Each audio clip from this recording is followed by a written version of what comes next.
Welcome to Thaddaus Dawson Speaks, where liberation meets valuation and soul meets soil. Today we have none other than the number one appraisal podcaster in the country from Voice of Appraisal Podcast, Mr. Phil Crawford, my homeboy from Cincinnati, Ohio.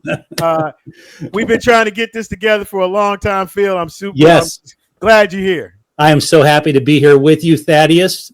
Two Cincinnati guys that are going to solve all the world's problems today. That's what it is right there. Well, we got a lot to talk about, Phil. I thought you would be really, really excited knowing you got two kids in college. And based on the new finding, you can just go ahead and drop that expense and tell them to come on back home. All they need is a high school education now to have a very successful career. Yes, I know. A lot of things have changed over the last week or so when it comes to the Appraisal Foundation and the new announcements from the Appraisers Qualification Board. It looks like they're going to be getting rid of all college requirements to become a real estate appraiser going forward. Now, this was an exposure draft, as most of you know, so it gets exposed and they get feedback and things like that. But I have a good feeling this is what's going to have to be the future of the appraisal profession when it comes to gaining an appraiser's license. There's no college requirement needed right now. Well, Phil, I do not think that's the answer. I totally 100% disagree. Yes. The profession the education has already been watered down. And if we look back to the report done just last year with 1 million appraisals over an 8-year period and 4 million comparable sales, the most comprehensive appraisal research project done that had been peer reviewed and published. And I don't even know what to say. I feel like I'm living in an alternative universe in reality where you take 8 years of data science and you put them up against an ambiguous study from some consultants unknown, not peer reviewed, who vetted. I just think the profession is really disappointing that it appears to be the blind leading the blind. You tell me. Okay.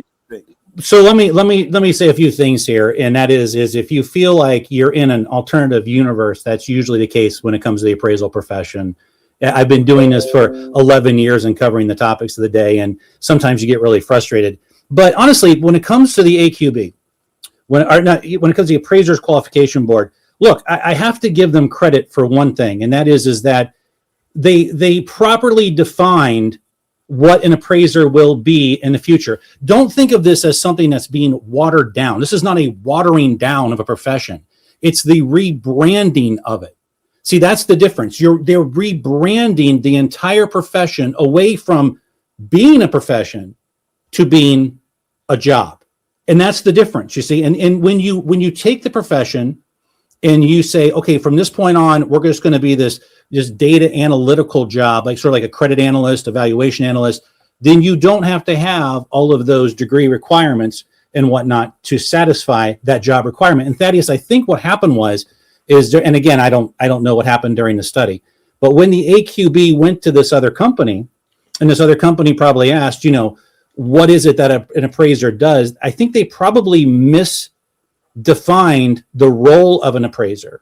They misdefined it as what we were historically, but moving forward, it's just a data analytical person, and all you need to have is just some classes and not that college education. So I think that's what we're seeing here. We're not seeing the watering down. We're just seeing a rebranding of what we actually do, in my personal opinion. Well, Phil, I'm gonna have to call bullshit on that. Just because it has such a myopic, narrow-minded perspective. And so if we look at right now today, we are going through the largest transformation of wealth in history. Yes. $106 trillion. Less than $3 trillion of that is attributed to black folks. And part of that is due to intentionality. And so it's been intentional with redlining. It's been intentional with disinvestment. It's been intentional with the Federal Highway and Transportation Department breaking up over 1,260 black communities across the country. It's been intentional with the EPA, with over 70% of black communities being in environmentally contaminated neighborhoods. It's been intentional with the CIA dumping drugs into the neighborhood. And so these are all the things that we look at. So again, we need to be intentional about the profession and what we are doing moving forward. And for me to go tell my students you just need a high school diploma, I do not want them shrinking in order to fit into this profession. And that viewpoint. That's a very good point. That's an excellent point because this is what makes me mad about the whole thing. Over the course of the last 2 or 3 years, the Appraisal Foundation took part in an outreach program to Black communities, to Black colleges, to HBUs throughout the country.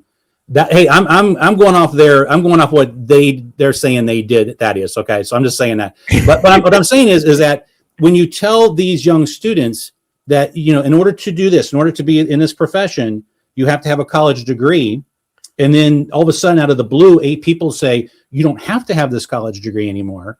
Then I feel like that's just totally unfair to the students that you were advising literally 2 or 3 years ago. I think it's unfair. It's a rug pull. I feel it's a rug pull. But there was no sincerity in that anyway. They were just here a couple months ago at Clark Atlanta University. They were supposedly at Fayetteville State in North Carolina. Again, all these are let's throw something against the wall so we can say we're doing something, throw a celebration. We're not really doing anything in regard. And it's not just HBCUs. They're not doing anything in education, period. I mean, the profession is dying. The numbers are dwindling. The clarity in how to get people into the profession is lacking. The leadership is lacking. Direction is lacking. We already know integrity is lacking. And so, I think a couple of things, Thaddaus, is that when you look at the amount of people getting into the profession, so, when you look at HBUs, you can say that a lot of students, they do what's called they'll do a highest and best use analysis on their college degree. A highest and best use analysis on a college degree is the same as industrial building or anything else for that matter. It's everybody overthinks highest and best use. It's very simple. It's woulda, coulda, shoulda. Would you do something? Could you do something? Should you do something? So if you look at a college degree, you have to ask yourself, would you become a real estate appraiser getting a college degree? Well, I would do it if it was physically possible, which, it's a physical job. I understand it. I would do it if it was legally permissible. And the issue there is, of course, becoming an appraiser in most states is a legal requirement. You would do it for that reason. You could do it if it was economically feasible, and you should do it if it was the most profitable. You look at college degrees just like you look at buildings when it comes to highest and best use. And the issue that I run into here is the economic feasibility behind it, just like you brought up. We have lower numbers of appraisers today, not because of some new modernization technique or something like that. It's because the economics don't work. The economics don't work on the residential side. And if we do away with the college degree requirement, the economics are not going to work very well on the commercial side as well. But you're only talking about the residential side, Phil. And the commercial side. Focus is residential. So if you don't need a degree we already have it where you don't need a degree for the residential side. That's fine. But the federal government loses trillions of dollars a year because they have outdated fee schedules growing across federal properties that haven't been updated in over 30 years. Yeah. So if you Google the Swinomish Tribe and FNSB Railroad, that's 1 mile of right-of-way. 1 mile of right-of-way that hadn't been updated since 1991. They got a $400 million settlement last year. So, again, that's 1 mile, one fee schedule. Right. You go across the whole country and update the fee schedules. So what the degree shows is critical thinking skills. And all of the education in appraising now is point and click. So that's very true. Very true. Yeah. You've got a point and click effort. You can become a data collector. Right. I mean, that's where they just open that up. So the profession isn't going to be for everybody, but to water down the requirements and raise it's always like raise the ladder, raise the bar. Right. And every time you start to include Black people, we're gonna move the ladder. Well, the optics are terrible. I mean, I'm not going to lie. You're exactly right. The optics are terrible. You can't go to Black universities and Black colleges and tell Black students that if you want to be an appraiser, you want to get in this career, this is the path forward, and then change the rules literally 2 or 3 years later. And that's this is a massive change. This is the one thing, the appraiser qualification board is 8 people that made a massive decision here. And yeah, it's going to be out, it's going to be exposed. People are going to have their feedback and things like that. But again, Thaddeus, it comes down to the fact that I think that the AQB and that the Appraisal Foundation have obviously decided moving forward that the appraiser will be more of a data analyst, like a credit analyst, than what you and I traditionally have done in the profession. And I think that's the path moving forward. And I think if that's what it is, that's what it is. But listen. If it's going to be a 20, that is possible, Phil. Right. But in that draft, they're not talking about data science. They're not talking about. They're not utilizing evidence-based, data-driven analysis. They're not doing anything to modernize the process. So it's the same old stuff warmed over. And what is happening is the profession, the numbers are not good. The direction is not good. There is no power that is being implemented. I mean, again, it's like right now, there's already a suppression of fees.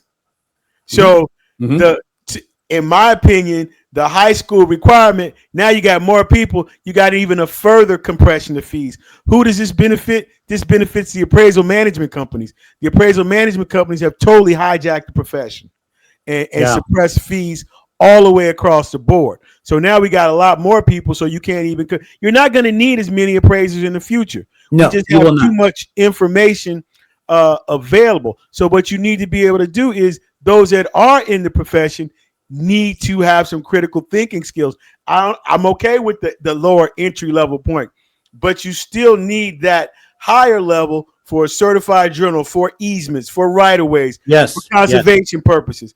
This is too critical for the gross domestic product to be watered down. No, I totally agree with you. And I think that, but I don't think, if I may say so, I don't think the AQB is looking at the certified general as much as it would be the residential, unless if you want to get really conspiratorial, you might want to say that maybe appraisal management companies are going to try to get into the commercial space like they got into the residential space. I don't know. But your point being, when it comes to fee compression, you're exactly right. The reason why there's fee compression is not because more people have gotten into the industry. It's not because there's this new, like you said, this new data science or this new modernization driving fees down. It's the fact that you've got a lot of companies that are very parasitical, that parasite off of the appraisers that are out there today. And look, the economics just doesn't work. It's as simple and easy as that. It's a $27.50 an hour job. And if that's going to be the future, that's fine. But we have to be honest with people when it comes to residential appraisal. We have to be honest with people about that. If it's a $27.50 job, be honest about it. And that's what the Appraiser Qualifications Board has just done. Rebranded this to, they rebranded the term appraiser. It's no longer trusted advisor. It's no longer data science person. It is credit analyst, valuation analyst, and they redefined it with the requirements coming down. Well, I think the foundation experience. I want you to come closer to me. Okay, I forgot. There you go. There you go. There you go. To me on my radio, and Kevin's not here. Kevin's not here. We can't. He's not here to tell you what to do. So, but again, there's just so much that is going on that's not being said, that's not transparent, that's not in there about the appraisal management company, about the transparency of fees, and there's still no continuity. Every state does whatever it wants to do. So, in my opinion, the appraisal subcommittee needs to start all over from scratch, and we need to go to a national license. A lot of people said that. Yeah. First and foremost, and the standards need to be consistent across the board, because at the end of the day, when the systems fail, the taxpayers end up having to carry the burden. And I totally agree with you. And I think a national license, I see that point more and more going forward, because a lot of the state boards now, the world's getting too small, Thaddeus. It's too small. Like, state boards can have competitors against people, and they're actively competing against people that are out there that they're monitoring. And it's just, It's been too small. weaponized. It's been You totally weaponize weaponized. And then if you look at it across the board, who's on every state board? Somebody from the Appraisal Institute. Now we already know what they're doing and the lack of credibility that they have. Now wait a second. You bring up a really good point. The Appraisal Institute, I'm really interested to see what they're going to say about this, because remember, MAIs, they're all very educated people, right? Educated appraisers. Absolutely. They've been the leader in education. They've also been the leader in exclusion. They've been the leader in exclusive. And now for them to be talking about you don't need any education, wow, they're all over the place. There is no direction, no leadership, and no character, period. I don't know what they're going to say on that, Thaddeus. I as of today's Sunday, I have not heard the Appraisal Institute give a statement on, I mean, I'm sure they'll go ahead and give a statement when it comes to the exposure draft, right? But man, if I was an MAI, lawsuits at this point, Phil. I think if I was an MAI, I would be like, what are you allowing to happen here? But again, I don't know what's going to happen. That's a totally different scenario. I'm not a member of the Appraisal Institute, but it's you do a lot of commercial appraising, huh? You do a lot of high level commercial. Yeah, I do a lot of high level commercial appraisal. Yeah, but I'm not gonna disparage the MAIs. They're some of the best in the country. You and I both know good MAIs, but it's just that they put a lot of time, energy, effort, and money into becoming an MAI. That's what I'm saying, Thaddeus. Like 8 people just watered down and rebranded an entire industry just like that. And you have to ask yourself, do they really have the power to do that? I mean, that's just amazing. They shouldn't have the power to do it. The power belongs to Congress. It belongs to the appraisal subcommittee. It definitely does not belong where it is. And they don't have any power. It's kind of like smoke and mirrors and suggestion. The Appraisal Foundation. They have no enforcement power. No. But everybody adopts their standards. So it's like we get to say one thing and do something and everybody follows and nobody questions. And then there's no accountability. That's the part. No accountability anywhere and no direction. Right. It can be very frustrating. We do need to have some voice out there. I've been doing the podcast for 11 years, and I'm going to be really honest with you. My podcast is an absolute failure. I mean, it's just I have not been able to change anything in 11 years, and taking some really hard stances on some very controversial topics. We've not been able to move the needle in any direction whatsoever. People are just going to do what they want to do. But you have one of the most insightful podcasts that I've seen. Everybody else is saying the same thing, and there's nothing really interesting or that really keeps my interest. And I mean, I would say we're only second to you in the podcast space. Well, you're going to be first pretty soon, because Kevin and I are not going to be doing it much longer, but that's okay. We're going to be doing. You and I have gone through what we're going to do in 2026 as far as my business plans. But look, I think the issue is this. I think it's really telling that our standard setter has now looked at all of the appraisers across the country and said, this is how we define you. This is your worth. This is how we define you. And we're going to bring the education requirements down because we have rebranded you to something less than what you think you are. And that's the frustrating part about it at the end of the day. And I don't really think I give the appraiser's qualification board is one thing. The appraisal standards board, I've given a hard time in the past when it comes to the misleading definition or the most recent advisory opinion that says experience doesn't matter. Oh, by the way, they kept the experience requirements. The AQB kept the experience requirements, but did away with the college degree. So in my personal opinion, I think they flip-flopped it. I think they should have kept the college degree, pass your exam, and then go get your experience, or just have a lighter experience touch. They did it the other way, you see. So you still have to have the experience hours. I think they are clueless, and there's nothing with any intentionality. It's let's just throw some stuff against the wall and let's see what sticks. Which way is the wind blowing? Who's on first? Yeah, it's really disappointing. There should be some more. And then you have so many non-appraisers at the table now. Everybody wants to save the appraisal profession except appraisers. So you got brokers, you got economists, you got social service agencies, everybody's got some input on the valuation process, and it's being totally and completely hijacked. So, well, we're getting the profession is getting older, and that's what and I want to bring that up a little bit because a lot of times the baby boom generation will come out and say, well, you don't need to have this college degree, and you really don't need to waste your money on it, and blah blah blah, and all that stuff. But when you talk about the kids these days, especially the ones that have already started the process, a college degree is a $100,000 to $200,000 investment into yourself. It's not like the old days where you could walk out with a bachelor's degree with $30,000. It's not that way anymore. So it costs a lot of money, and there's a lot of investment in it. So I would push back a little bit to my baby boomer friends that say, well, don't worry about it, because you do incur a lot of debt when it comes to college. But as we age, you look at it, Thaddaus. Now you and I, you just helped. Did you help, or did you talk about 2 Black certified general appraisers that just came online? And they're 28 years old. They're 28 years old. Yeah, that's right. Yeah.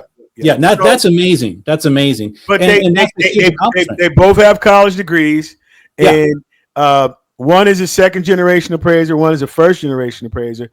Yeah. And no, I didn't. I talked to them. I'm kind of like an unofficial coach. One works with Pritchard Ball and Wise here, Andy Shepard, and he is he's probably one of he's an MAI, and he's probably one of the most forward thinking appraisers in the country as far as problem solving.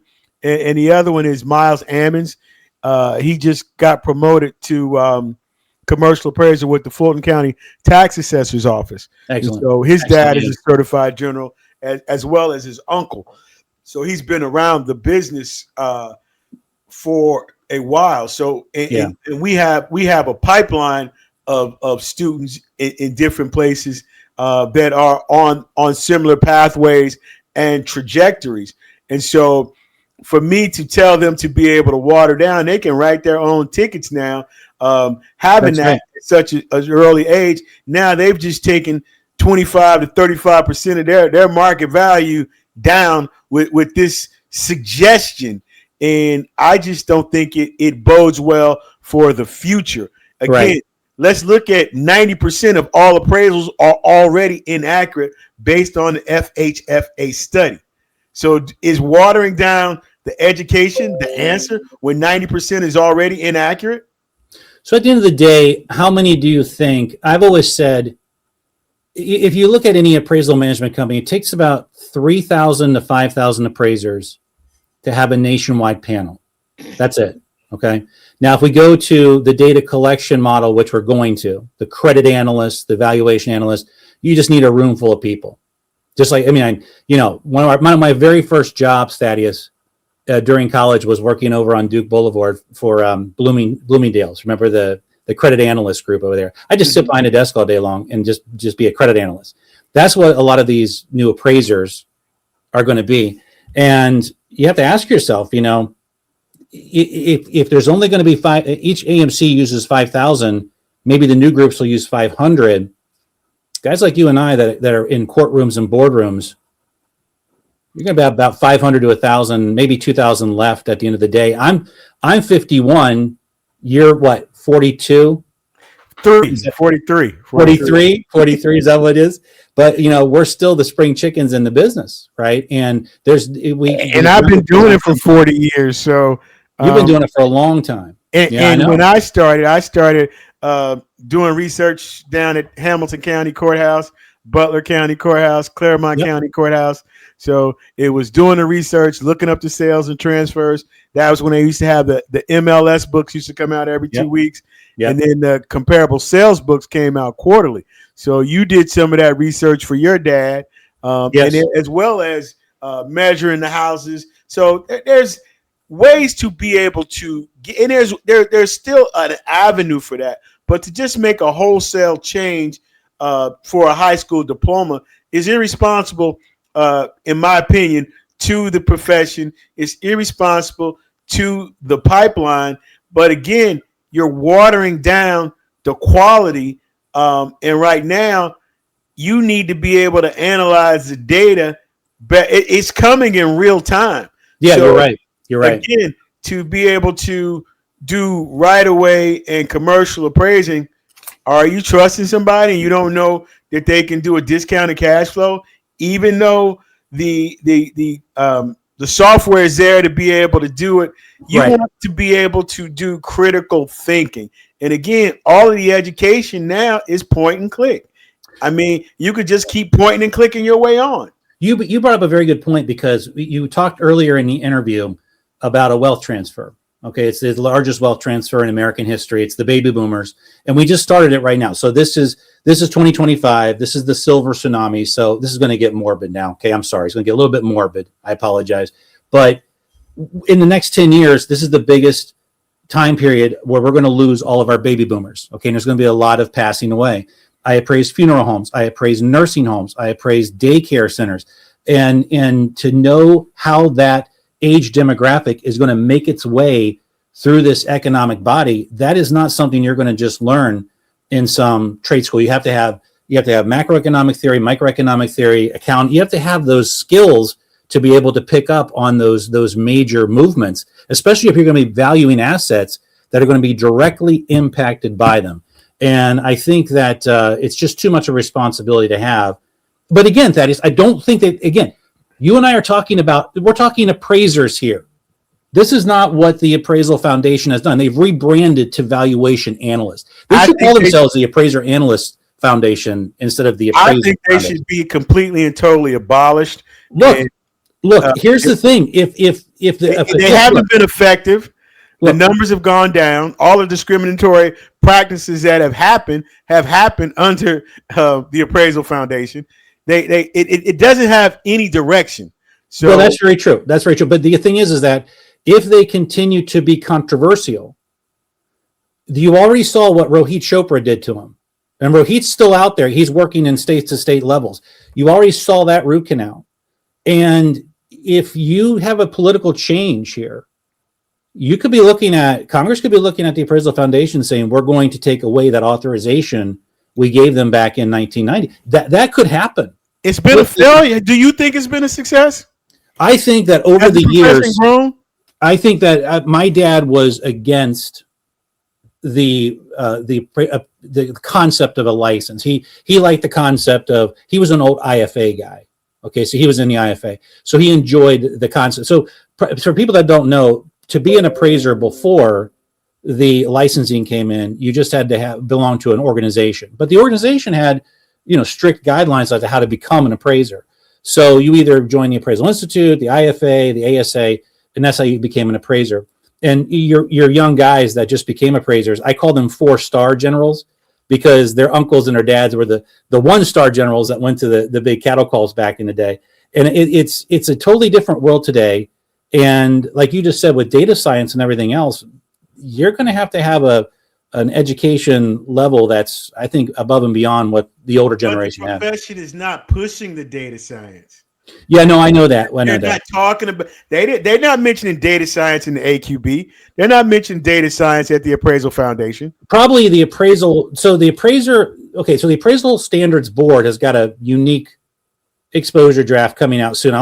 They have to be right on this. It has to do with AI and the responsibility and how responsible AI will be.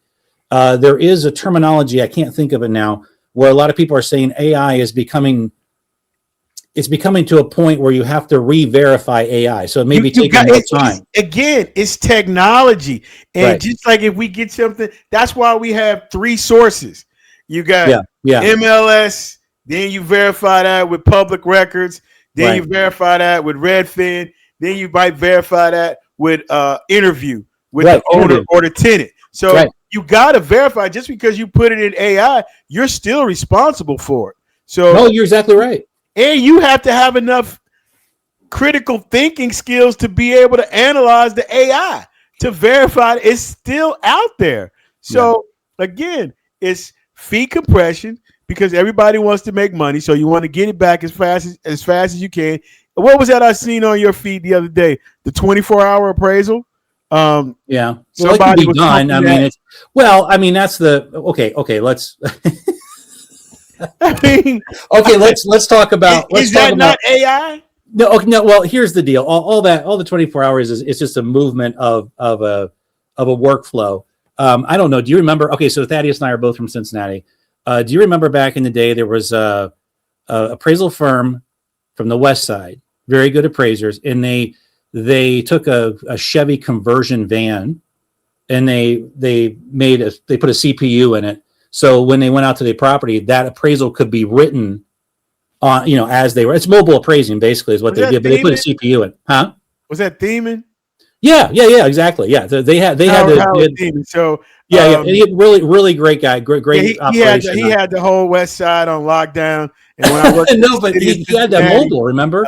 And there was another gentleman who was the chief appraiser. Well, he came in behind me, but he was a Thiemann disciple. So, right. My dad used to teach them, and they were it's a great company. And then there was another gentleman, older. They'd be a little bit older than us, and he had the limousine that he converted over and had the desk in the back. I know exactly. You know what I'm talking about? His wife would drive him around. Yeah, I can't. Oh man. You know what I'm talking about? Yeah, I know. He's older. I don't know how old he may. I don't know. He'd be old now. But so 24-hour appraisal has been around forever. It's not like anything new, for crying out loud. It's just, it's just. Yeah, but if you are specializing in the market and you already got a built up database, it's not really impossible, and especially with the information available now.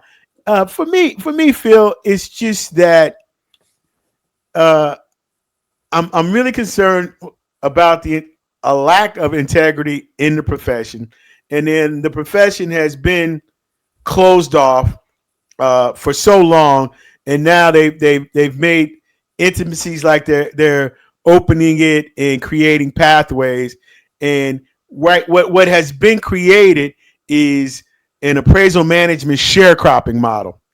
I think this compresses it already back to the plantation. When we start talking about, you went there, didn't you? You went and fee suppression. I mean, we already got the sharecrop model, because you can never make enough money at 25% of the fee, and so it doesn't bode well for people to be able to advance. And then you got to look at the people who are making these rules. Where is their source of income? What is their motivation? You're getting conspiratorial on me, Thaddaus. You're getting conspiratorial on me. Look, you got to ask the question. You have to ask the question. Here's the most uncomfortable part of our conversation, and that is that, does the Appraisal Foundation make its budget or not? Are they running a deficit? Why did they keep the 300 hours of classroom? Are they saying that, we're going to find a way to take the college money that people would have spent on college and then come in and fill that gap, so therefore make that income? I don't know. The optics show that, Thaddaus. The optics can show that on a conspiratorial level. And it's like, it just makes you, as a practitioner, go, what are you guys doing? It's just if they are running a deficit, let's just do a GoFundMe page and cover the deficit, so it doesn't impact us. Where is the voice of the appraiser? Who is fighting for the appraiser? Who is fighting for? I've been doing it for 11 years. I've been ineffective. I've been doing it for 11 years. And a lot of times what I'll say on the podcast, no one else will, it doesn't back you up or anything like that. But that's just the way the industry is right now. I think what will end up happening is if we see things change, like there's so much talk right now about there being this big undersupply in the market, There's not, look, it's just, like I said, we've got half the population of the country, locked down into a 2.5% interest rate. Once they pass away, it's going to sound terrible. Once they pass away, inventory rises up, and it's just, we're going to overbuild to overcompensate with a population that is ultimately declining. You're only producing 1.5 children for 1.4 children in the country. But there's a slight correction starting to happen right now. Yes, I know. So, the market always corrects itself. But what has happened here that has been a disruptor since before the last correction is the institutional money that is now in housing. Yes. So yes, it's become an investment class all by itself. So the inventory has definitely shrunk, and that has disproportionately impacted Black people. Mm-hmm. So again, this 50-year mortgage, it's the second coming of tenancy. It's the second coming of predatory lending.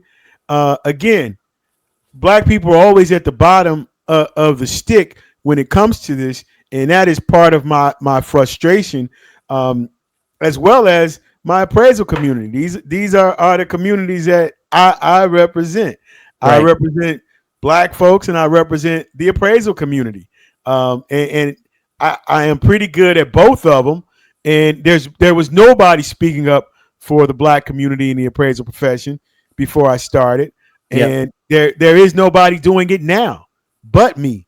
But With you're doing any a great level, job at it. Where I've seen you grow in the last 2 years has been, you've grown at a nice rapid pace because you're handling things on a micro or a macro level that needs to be handled.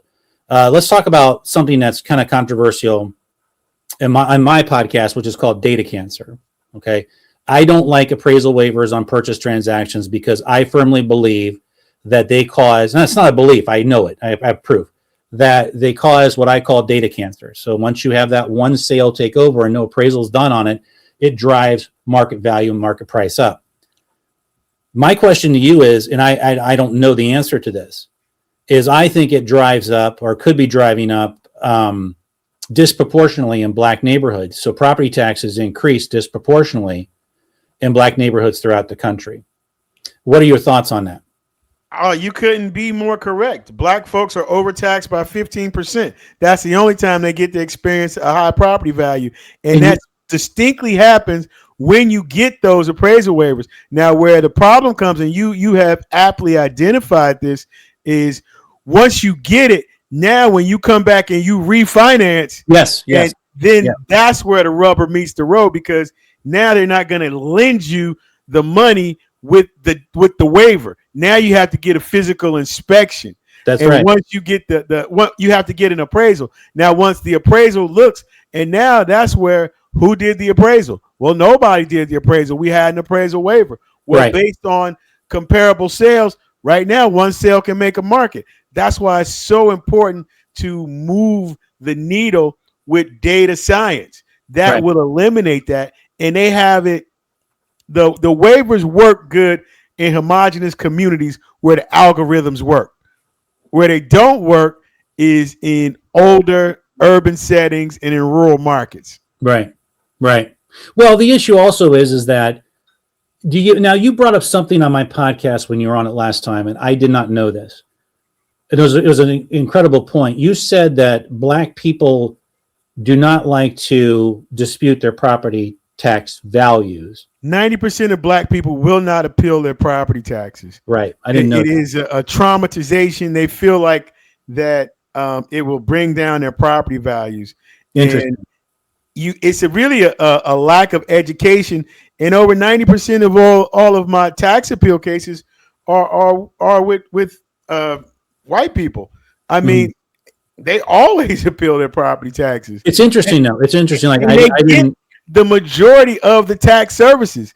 And so black folks are overtaxed, and then the service dollars that are supposed to go to their communities goes to stadiums and all kind of other things, but the communities and the schools where the resources need to be. Doesn't go in the streets, doesn't go into infrastructure.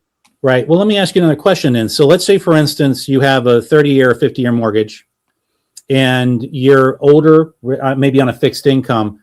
What's the difference between an adjustable rate mortgage, subprime adjustable rate mortgage, going up, having your payment go up by 15%, or your property tax and your insurance going up by additional 10 or 15? There's no difference. It's the same math. So it's going to cause the same problem, Thaddaus. Well, now it's even worse because insurance costs are up where they are the highest. Yes. So now you're getting hit with insurance, higher insurance. Some stuff you can't even get insured.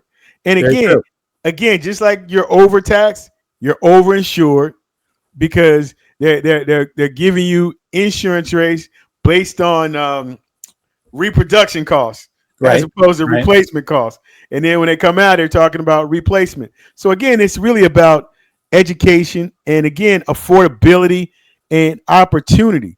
So again, this is when we're out speaking, and the number one tool to even the playing field to arrest the erosion of disproportionate evaluation is reconsideration of value. Mm-hmm. So reconsideration of value is not accusatory of the appraiser, but it also allows the consumers to be heard. Now, the problem with the reconsideration of value, the way it's currently constituted, is the burden of proof is placed back on the consumer. I understand. Again, the profession is really lacking. That's something that they could do. Something if the foundation really wanted to do something and have an impact, they could work on that. Well, also let's talk about Ohio. Let's talk about our state. In this state here, you got to walk a fine line with people, because I always tell people, I say, look, if I ask you a question, that's research. If you drive information on me, that can be considered to be influence, right? So in Ohio, we have what's called Senate Bill 185. Bob Taft signed it into law in 2006. And it makes it a fifth-degree felony for anyone to induce, coerce, instruct an appraiser for the purpose of a repayment of a mortgage. So we have to protect the consumer and have this very, reconsideration of value process to make sure no one gets in trouble in that way. And you bring up another point there with these appraisal waivers. The appraisal, they should not be allowed on the purchase transaction. Look, you walk into a neighborhood, some guy doesn't owe anything on his house. Everything around is selling for $500,000. He wants to borrow $50,000 on an equity line. Waive it. I don't care, But you don't waive purchase transactions. You don't do it. It's terrible. You bring up a good point. Consumer protection. Yeah. Now, who mastered the reconsideration of value process is the VA. And the VA cares about the veteran. Yeah, now, I know your buddy just wrote some disparaging articles about the VA, and I plan to write some counter articles. I just haven't had time because he's way off the deep end as usual. But again, I'm a big fan, but I just get to parse out what the good stuff versus the stuff I disagree with. That's fine. That's fine. I got people I love and care about, but I don't agree with everything they say. And I read him. He is one of my inspirations for writing. Because let's say his name. Jeremy Baggett. Jeremy what?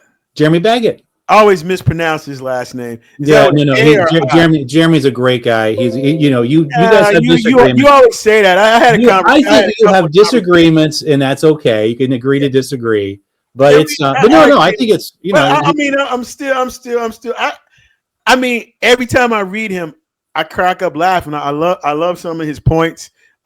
He makes some very good points. I don't agree with everything that he says. But he has some really good points, and he's a voice that actually makes some sense. There's very few people out here that are writing and making sense. Everybody wants to be important and pontificate and plagiarize and use my material. And at least give me a footnote. It's not like I can't recognize my own material. Right? But that's okay. Well, listen, the one thing I want you, if you wouldn't mind, we really need to. And what happened under the Biden administration during all the conversations about bias, a big picture was lost. And I think that's something that the appraisal profession missed. And that's what you and I call social depreciation. So we're taught that there's three types of depreciation: physical, functional, and external. But if you listen to Dr. Andre Perry, in his arguments, he would say the sticks and bricks on two houses are the same, but the values are different because they're in different neighborhoods. And the difference would be, of course, the inherent value of the land. And if you can pick up a case study and an argument where you could find the reason why that land is not as valuable in one neighborhood as the other is because of a societal decision, aka historical redlining and whatnot, then that would be considered to be a social depreciation on that land, driving that value down from society itself. And let me ask you, that's about that extensively, and I think you're 100% right. You call it social depreciation. I say it's heritage value or historical value. But the heritage value is not recognized a lot of times in Native American communities, and it's not given the credit that it deserves. So we recently, in Cincinnati, so there is a piece of property that's close to the new stadium. They offered them nominal piece of property, and again, this happens all across the country. Over 70% of all eminent domain cases go against black folks. So that's interesting. Yeah, you and I talked about that. That's historically right. But in this particular case, this place fronts the stadium maybe by 2 blocks, and they offered, and it's a small parcel, but it's right on the front porch of the stadium. And so they offered them what I considered a nominal fee. We came up with a fee that's twice as big. And the reason being, they're one of the last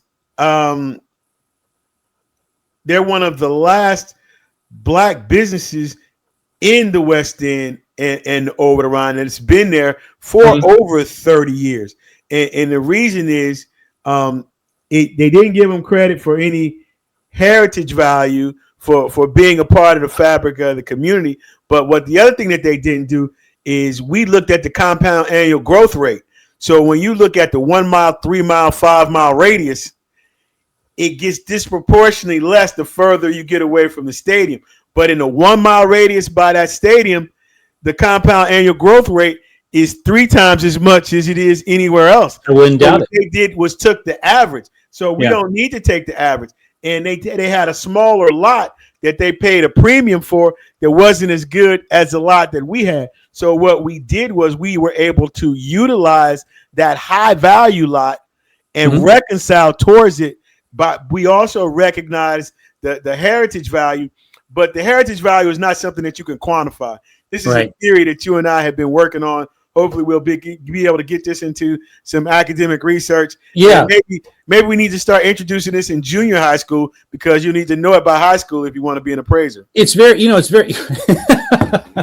very, it's a great argument. It's something that I think we should have, I'm not going to point fingers here, but I think that the Appraisal Foundation maybe should have jumped on that concept during the Biden administration to say, look, is there a difference? Is there a land value difference here? And how can I don't think it matters what the administration is, because if you go across federal lands and Native American lands, there is a spiritual component. So the spiritual highest and best use and heritage value. So in communities, even in the work that I'm doing in heirs property in rural communities. So there's something to be said for that barn that you helped granddaddy build when you were 10 years old.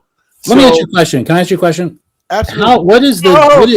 This is my show. Not I know. I'm sorry. But let me. So what is the average difference of net worth between a white American family and a black American family? Oh my God, Phil. It's probably it's growing every day. So I think it's like, now I usually know all. You tricked me. I'm sorry. I got all these statistics running around my head. I want to say it's like $400,000. If you look at, and it's basically the wealth gap is a house. Okay, so let me take it deeper since you're talking heritage.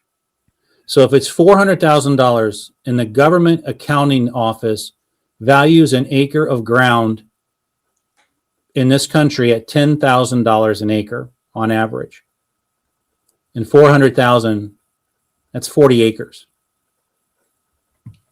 Yeah. So it's you look at it historically. I mean, there's just so many different ways you can go on it, and I think it's just amazing and fascinating. And that's where we could really get into the nitty gritty on some of this stuff, But I look, at the end of the day, these are conversations that are going to have to be had by people that have a good economic and education background. But I think it's the government's responsibility. All those statistics and all those things that I talked about, the wealth gap is what it is, not because black folks weren't trying hard enough. It's because the intentionality of the redlining, the intentionality of the USDA, the intentionality of the FSA. So we need to go back and modernize this appraisal process with the same intentionality with the federal government, because again, this experiment is not working. There is no consistency. Well, right now, the experiment, and you say the experiment, you're talking about the Appraisal Foundation, is just, let's just put it to you this way. They're rebranding to a new type of appraiser that they see in the future. It's an appraiser that works behind the desk as a valuation analyst for $27.50 an hour. It's a job. It's not going to be a profession. When you put makeup and lipstick on Miss Piggy, what happens? But I'm just saying, we just have to look. These kids, and you work with, I'll call them young adults. I shouldn't call them kids. You work with young adults all day long, and they're looking for guidance. They're looking for direction. They go to you for it, and we have to make sure that the younger generation's mad. They're upset. They've taken on a lot of debt. They look at there's an intergenerational animosity going on, which I think is very unhealthy for the country. So, at the end of the day, these 8 people on the Appraisers Qualification Board made a major decision here that impacts the youth of our country and the people that want to get young people in the profession to be able to contribute and push back. Again, the Generation Z age is over 60. So, Generation Z is not going to put up with it.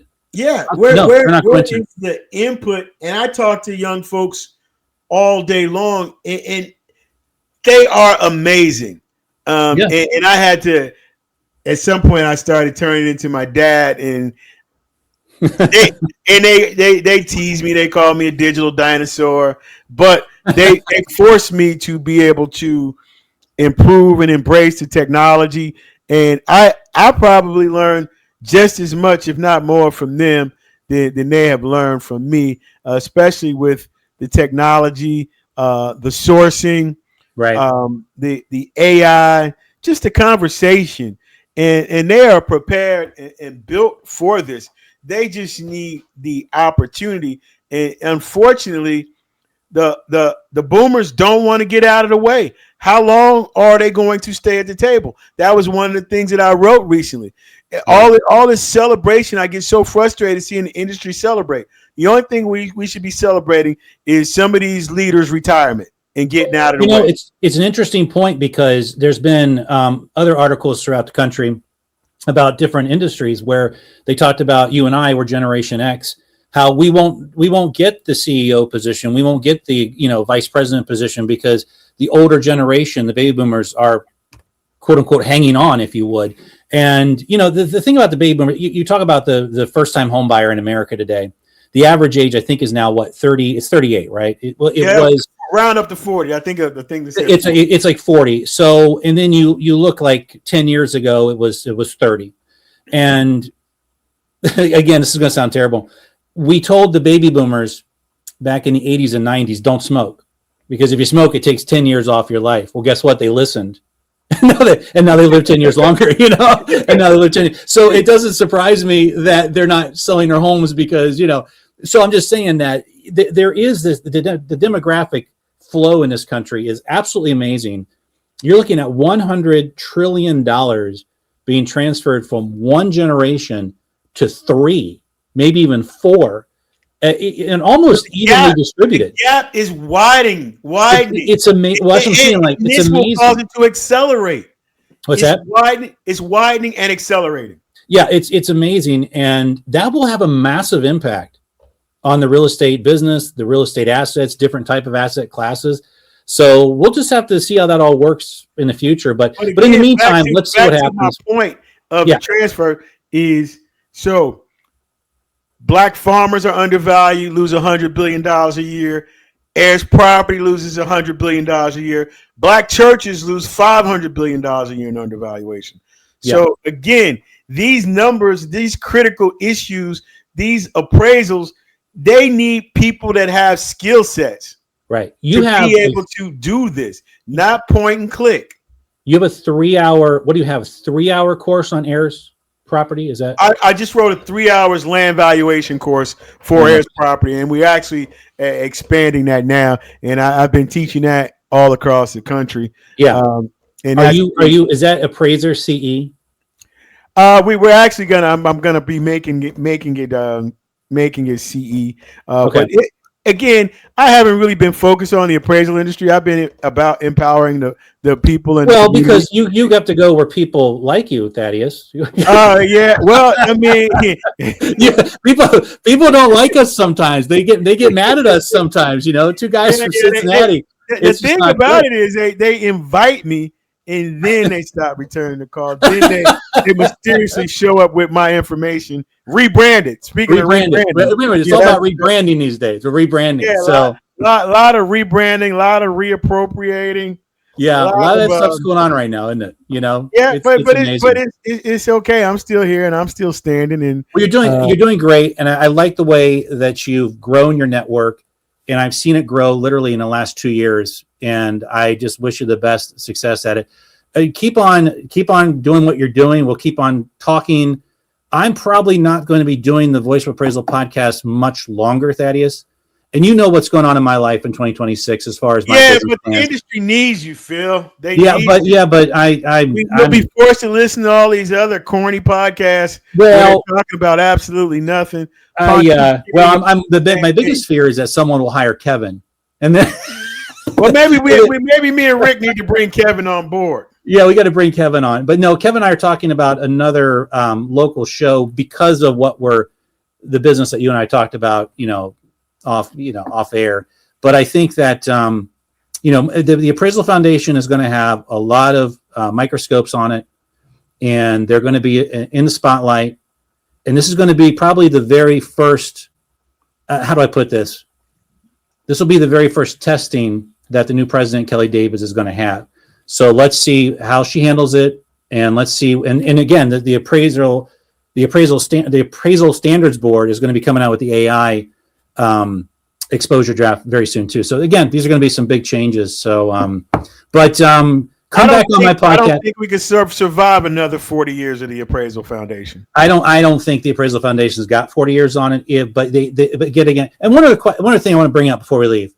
This is very important.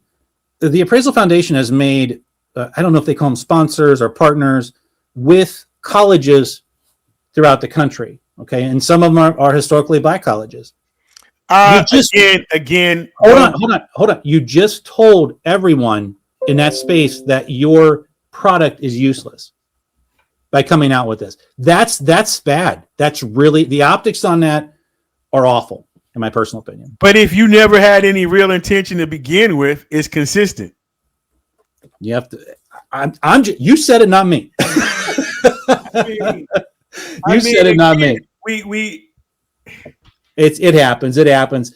Listen, it happens. But this is where we are, and again, there's an opportunity. We have a real opportunity. I believe we still have a chance, but we gotta take advantage of it. The window is closing. It's tight.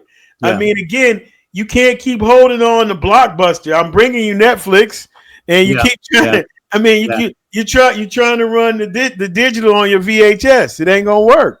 I think at the end of the day, what's going to be best for the public trust, and like you said, the amount of technology and data that's flowing at us is to keep standards high and keep the levels of entry a little bit higher as well. In my personal opinion, I know people are going to disagree with me on that. That's fine. But again, I don't like the fact that you told kids to get a college degree.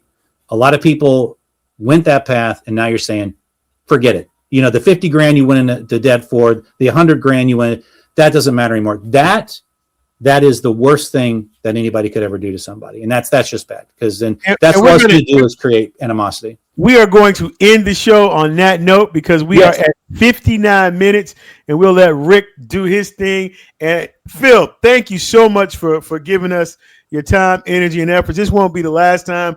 Whenever I get to Cincinnati, I'd like to be able to get together. We definitely want to get you back on another show as well. Again, that's awesome, Thaddaus. It's been great. Thaddaus Dawson Speaks, Liberation Through Valuation, where soul meets soil, and we get the voice of Appraisal Podcast straight from Cincinnati, Phil Crawford, without Kevin. Please give Kevin my regards. I will. I look forward to talking to him soon. God bless, my friend. You take care. Thanks. Don't get left behind. Preserve the